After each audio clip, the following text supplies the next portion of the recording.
नमस्कार, मी प्रेम मुंडाफळे. आपण बघत आहे जनता की मीडिया न्यूज चॅनल मध्ये आपला स्वागत आहे.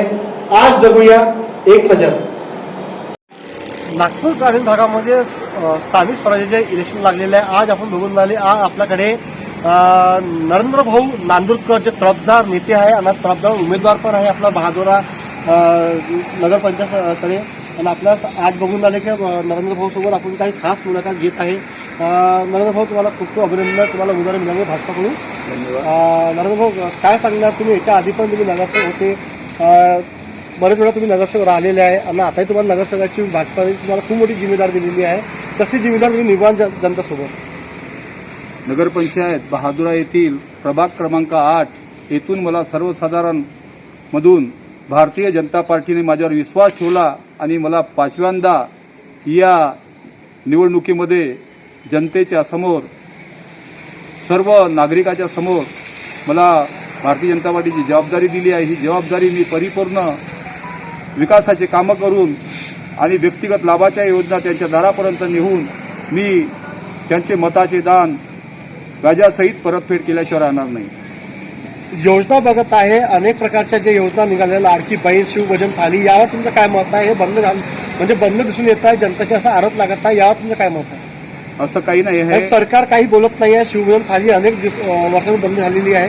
अनेक सरकार यावर काही बोलत नाही आहे, यावर तुमचं काय प्रतिक्रिया? असं काही नाही आहे. निगेटिव्ह फैलवणारे लोक निगेटिव्ह फैलवतात, पण जे शासकीय एकदा का कोणती योजना काढली ते बंद करायला खूप टाइम लागतो.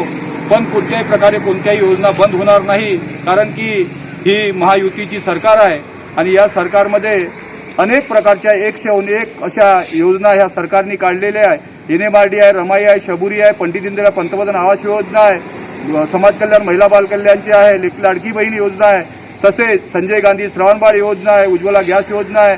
अनेक प्रकारच्या योजना या सरकारने काढल्या आहे. बांधकाम मजुरासाठी काढल्या आहे, विमा काढलेला आहे, त्यांना शिक्षणासाठी शिष्यवृत्ती काढलेली आहे. अनेक प्रकारच्या योजना या सरकारने काढलेल्या आहे. या सरकारने ज्या योजना काढलेल्या आजपर्यंत कोणीही एवढ्या मोठ्या योजना नागरिकापर्यंत पोहोचवलेल्या नाही. तसेच युवकाच्या हाताला रोजगार मिळावा या हेतूने बावनकुळे साहेबांनी मोठी स्किल डेव्हलपमेंट आपल्या बहादुरामध्ये नगरपंचायत अंतर्गत रामनगर येथे आणलेली आहे आणि नागरिकांना याचा सुद्धा फायदा होत आहे. पेयजल, पिण्याच्या पाण्याची घरोघरी नळ आणून दिलेले आहे. पेरी अर्बन पाणीपुरवठा योजनेअंतर्गत सबस्टेशन दिलेलं आहे, आरोग्य केंद्र दिलेलं आहे. या व्यतिरिक्त आपल्याला या नगरपंचायतमध्ये ज्या सुविधा पाहिजे त्या सुविधा म्हणजे एक आरोग्य मंदिर, एक पोलीस स्टेशन आणि एक सबस्टेशन बहादुरा येथे आपण लवकरच मंजूर करून घेऊ आणि या भागाच्या चेहरा मोहरा बदलल्याशिवाय राहणार नाही. मला जर जनतेने आपली वकिली करण्याकरिता पाठवलं नगरपंचायतला तर मी या भागाचा विकास केल्याशिवाय राहणार नाही. नागरिक या लोकांच्या डोळ्यावर पट्टी बांधली असेल, असेच नागरिक म्हणेल की 2014च्या पूर्वीचा काळ पहा आणि 2014च्या नंतरचा काळ पहा. आम्ही इथला शहराला हेवा वाटावा असा ग्रामीण क्षेत्र या बावनकुळे साहेबांनी कामठी मोदा विधानसभेमध्ये प्रत्येक गावात गाव जोडलेले आहे. प्रत्येक नगरापर्यंत रस्ते नेलेले आहे, प्रत्येक घरोघरी नळ नेलेले आहे. एवढ्यावरच थांबलो नाही तर आम्ही प्रत्येक नागरिकाचं मतदान कार्ड बनवलं, रेशन कार्ड बनवलं, त्यांना NMRD आपल्या NMRD मधून मुक्त करून त्यांना आपण RL काढून देऊ राहिलो आहे. त्याचे सातबारे, नकाशे आणि आताच बावनकुळे साहेबांनी घोषणा केली की 2024च्या पूर्वीचे जेवढे काही कब्जापत्रवाले आहे त्यांची रजिस्ट्री सुद्धा सुरू झालेली आहे. या राहुल गांधी हे काँग्रेसचे नेते आहे, यांनी तुमच्या सरकारवर आरोप केलेला आहे की EVM मशीनकडे घोटाळा उघड केलेला आहे. यावर तुमचं काय मत आहे? असं काही आहे नाही. निगेटिव्ह फैलवतात.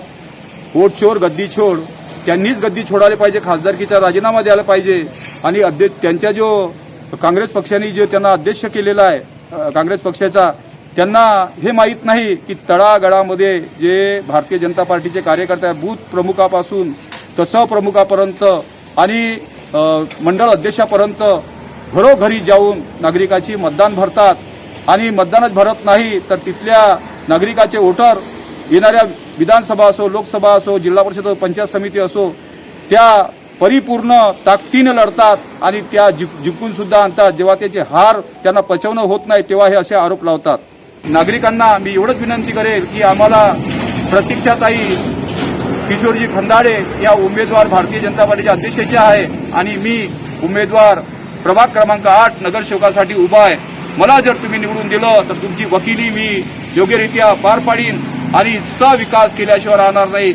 एवढं बोलतो आणि माझ्या शब्दाला विराम देतो. धन्यवाद. भारत माता की जय. नरेंद्र भाऊ जे नांदुरकर ज्यांनी आपल्याला आज जे विचार व्यक्त केलेले आहे आणि हे तुम्हाला कामाची साथ दिलेली आहे, काय जनता यांना निवडून आणणार आहे हे आपण बघणार आहे. अशी तुम्ही खबर बघत राहा जनता की मीडिया न्यूज चॅनलमध्ये. धन्यवाद.